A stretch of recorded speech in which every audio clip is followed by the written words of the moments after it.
ओम नमः शिवाय। हर हर महादेव। प्रिय श्रोताओं, क्या आप जानते हैं कि 3 प्रकार की महिलाएं ऐसी हैं जिन्हें भूलकर भी शिवलिंग पर जल नहीं चढ़ाना चाहिए। यह केवल मान्यता नहीं, एक दिव्य सत्य है।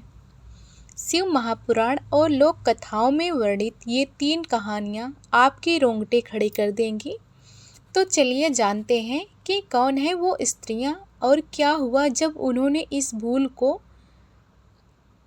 किया। अंत तक जरूर सुनिए, क्योंकि यह केवल स्त्रियों के लिए नहीं, हर शिव भक्त के लिए एक चेतावनी है। यह कथा है मालव देश की, जहाँ एक अत्यंत सुंदर और बुद्धिमती रानी हुआ करती थी, सुरभि। उनका रूप इतना अद्वितीय था कि चारों दिशाओं में उनकी चर्चा थी। चित्रकार उनका चित्र बनाना चाहते थे, कभी उनकी सुंदरता पर कविता लिखना चाहते थे। रानी का हर दिन सजने संवरने में बीतता था। वह दर्पण के सामने घंटों बिता देती। उसे लगता, मेरी सुंदरता ही सबसे बड़ा वरदान है। पर साथ ही वह शिव भक्त भी कहलाना चाहती थी। राजमहल में शिव मंदिर था, जहाँ वह हर सोमवार सोने के लोटे से जल चढ़ाती थी। परंतु उसकी भक्ति में श्रद्धा नहीं, दिखावा था। वह कहती, मैं शिव पर जल इसलिए चढ़ाती हूँ ताकि मेरा रूप सदा बना रहे। भोलेनाथ को यदि त्रिपुर सुंदरी की पूजा प्रिय है, तो मेरी क्यों नहीं। एक दिन एक वृद्ध साध्वी राजमहल आई। उसने रानी से कहा, माता, शिव भाव के भूखे हैं। सोने के लोटे और सुगंधित जल से उन्हें कुछ नहीं मिलता। रानी हंस पड़ी, तुम जैसे साधु यही कहते हो, परंतु जब तक मेरे सौंदर्य से राज्य खुश है, भोलेनाथ भी प्रसन्न है। साध्वी बोली, सावधान रहो रानी, शिव की पूजा में अहंकार सबसे बड़ा दोष है। रानी ने उसकी बात को नज़रअंदाज कर दिया। उसने अपने सेवक से कहा, हर सोमवार पूजा और विशेष जलाभिषेक का आयोजन हो, ताकि मेरी पूजा की कीर्ति दूर दूर तक फैले। उसी रात रानी को स्वप्न आया। एक विशाल अंधकार फैला और उसमें से प्रकट हुआ त्रिनेत्रधारी शिव। उन्होंने गंभीर स्वर में कहा, हे रानी सुरभि, तुम मुझे जल नहीं चढ़ा रही, तू मुझे अपना घमंड चढ़ा रही है। तेरे जल तेरी भक्ति नहीं, तेरा सौंदर्य बचाने की याचना है, और मैं केवल भक्ति स्वीकारता हूँ, याचना नहीं। रानी चौंक कर उठी। उसका शरीर कांप रहा था, पर अगले दिन उसने इसे एक स्वप्न समझकर फिर से वही पूजा की। धीरे धीरे रानी के चेहरे पर काले दाग पड़ने लगे। राजवैद्य ने बहुत इलाज किए, पर कोई उपाय काम न आया। महल में अफवाहें फैलने लगी, शायद रानी पर शिव का कोप हुआ है। रानी अब भी पूजा करती रही, पर अब और अधिक सोने चांदी गंगा जल से। लेकिन हर बार शिवलिंग पर जल चढ़ाते ही शिवलिंग से धुआं निकलने लगा। एक दिन मंदिर की घंटी अपने आप बजने लगी। तब पुजारी ने कहा, हे रानी, ये शिव का संकेत है, जल से पहले अपने मन को शुद्ध करो। रानी अब टूट चुकी थी। वह हर दर्पण से डरने लगी। उसने सभी दासियों को हटा दिया, मंदिर के पास अकेले बैठने लगी। एक दिन वह नंगे पांव, वस्त्रों से रहित, बिना श्रृंगार मंदिर की सीढ़ियां पर बैठी रो रही थी। उसने शिवलिंग पर जल नहीं चढ़ाया, बल्कि आंसुओं की धारा बहाई। हे भोलेनाथ, मैंने आपको जल नहीं, अपना घमंड चढ़ाया, मुझे क्षमा करो। अब मैं आपको कुछ नहीं देना चाहती, सिर्फ अपने हृदय की राख अर्पित कर रही हूँ। शिव पुनः स्वप्न में प्रकट हुए। इस बार उनका स्वर करुणामय था। अब तू समझ गई है रानी, अब तू सुंदर है, क्योंकि तू निर्मल हो गई है। तेरा चेहरा चाहे जैसा भी हो, पर अब तेरा हृदय मेरे मंदिर बन गया है। अगले दिन रानी मंदिर गई और पहली बार एक साधारण मिट्टी के पात्र में गंगा जल लाकर शिव को जल अर्पित किया। मंदिर में दिव्य प्रकाश फैला, घंटियां बजने लगी, शिवलिंग से पुष्प बरसने लगे। तो हे शिव भक्तों, भक्ति सोने से के पात्र से नहीं, मिट्टी के मन से होती है। जल केवल प्रतीक है, भाव की सत्य है। रानी सुरभि की कथा हमें सिखाती है, जब तक भक्ति में घमंड है, तब तक शिव मौन रहते हैं, लेकिन जब भक्ति में पश्चाताप होता है, तो शिव स्वयं प्रकट हो जाते हैं। मोह और स्वार्थ से किया गया शिव पूजन शिव को अप्रिय होता है। जो स्त्री केवल सौंदर्य, धन या स्वार्थ के बिना शिवलिंग पर जल चढ़ाती है, वह शिव की कृपा से वांछित हो जाती है। दूसरी कथा है, एक छोटे गांव की जहां रहती थी एक स्त्री ललिता। ललिता एक साधारण गृहिणी थी, परंतु उसकी भक्ति असाधारण थी। हर सोमवार वह व्रत रखती, 5 किलोमीटर दूर पैदल चलकर शिव मंदिर जाती। गांव के लोग उसकी श्रद्धा के उदाहरण देते। देखो, ललिता को सच्ची शिव भक्त है।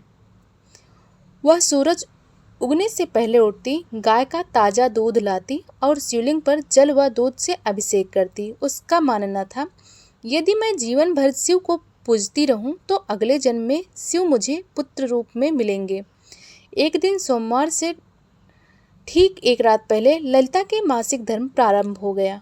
वह चिंतित हुई, क्योंकि उसकी माँ ने सिखाया था ऋतुकाल में पूजा निषेध होती है, क्योंकि यह काल शरीर की शुद्धि का है, ना कि पूजा का।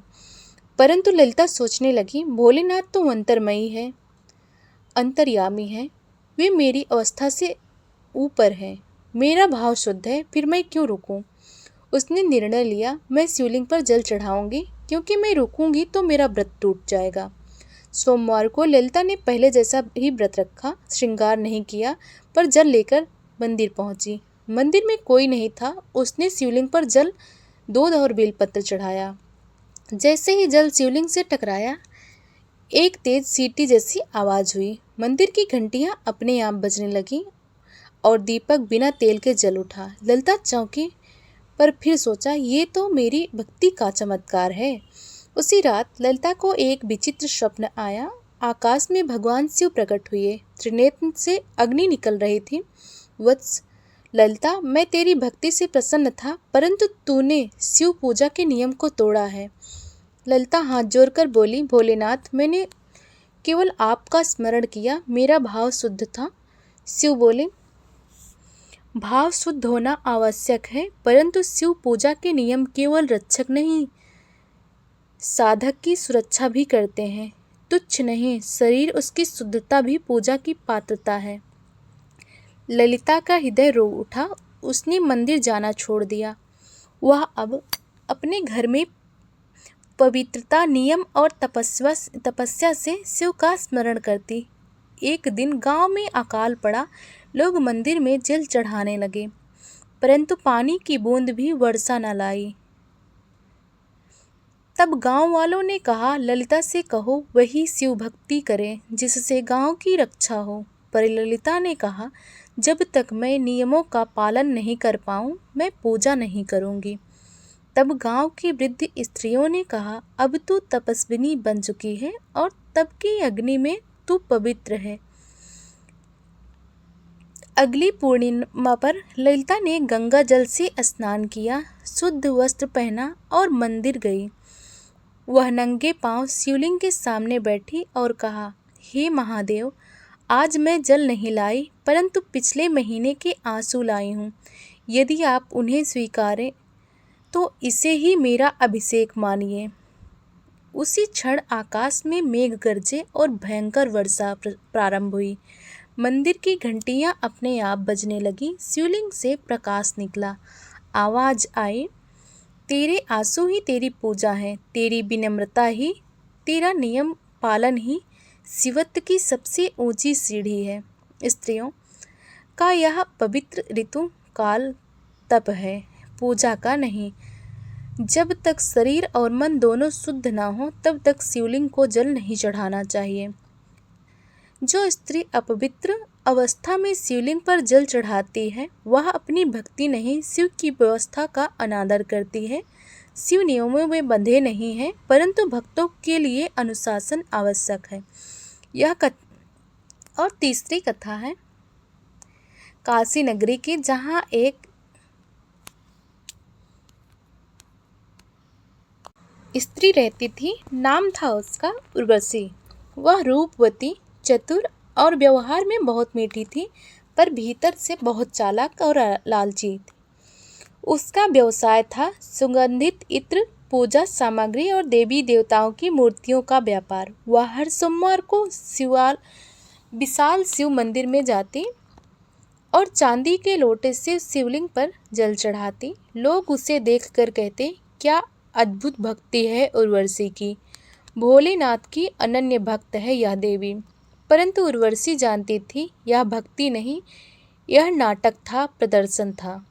वह चाहती थी कि लोग उसके व्यवसाय से प्रसन्न हों और उसकी दुकान खूब चले। हर बार मंदिर जाने से पहले वह अपनी नौकरानी को कहती, उस पुराने घड़े का गंदा पानी ले आ, उसी से शिवलिंग पर जल चढ़ाएंगे। लोगों को तो सिर्फ लोटा दिखता है, लोटा चमकते रहना चाहिए। नौकरानी कहती, मालकिन यह अधर्म है।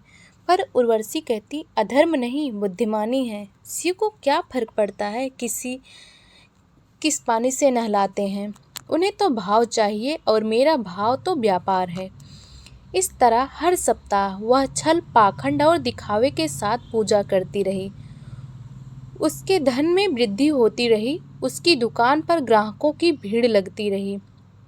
वह मान बैठी, देखो शिव प्रसन्न हो गए, मेरे व्यापार बढ़ रहे हैं, यही तो भक्ति का फल है।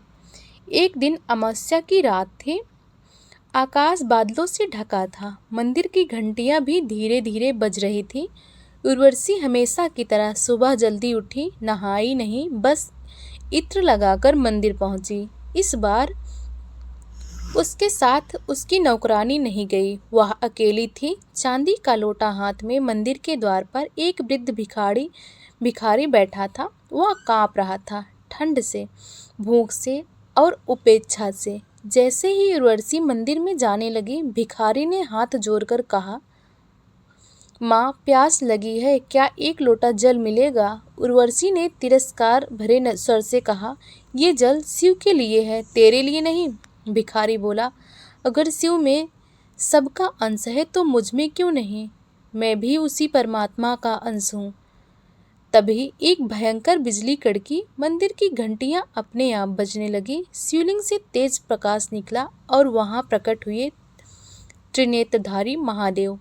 चारों ओर शांति छा गई। उर्वशी कांपने लगी, उसके हाथ से चांदी का लोटा गिर गया। शिव बोले, उर्वशी, तू मुझे जल नहीं चढ़ा रही थी, तू मुझ पर छल चढ़ा रही थी। तेरा लोटा चांदी का था पर जल अपवित्र था और नियत उससे भी ज़्यादा। उर्वशी रोने लगी, भोलेनाथ, मैंने ये सब व्यापार के लिए किया, लोग मेरी दुकान पर आए, मैंने समझा अगर मैं जल चढ़ाऊंगी तो आप प्रसन्न हो जाएंगे। शिव बोले, मैं प्रसन्न नहीं होता जल से, मैं प्रसन्न होता हूँ भाव से, और तेरा भाव था धोखा। उसी क्षण उसकी दुकान में आग लग गई। इत्र और धूप की महक जलते हुए धुएं में बदल गई। ग्राहक भाग गए। उर्वशी को व्यापार में भारी घाटा हुआ। कुछ ही दिनों में उसे उधार चुकाने के लिए अपना घर बेचना पड़ा।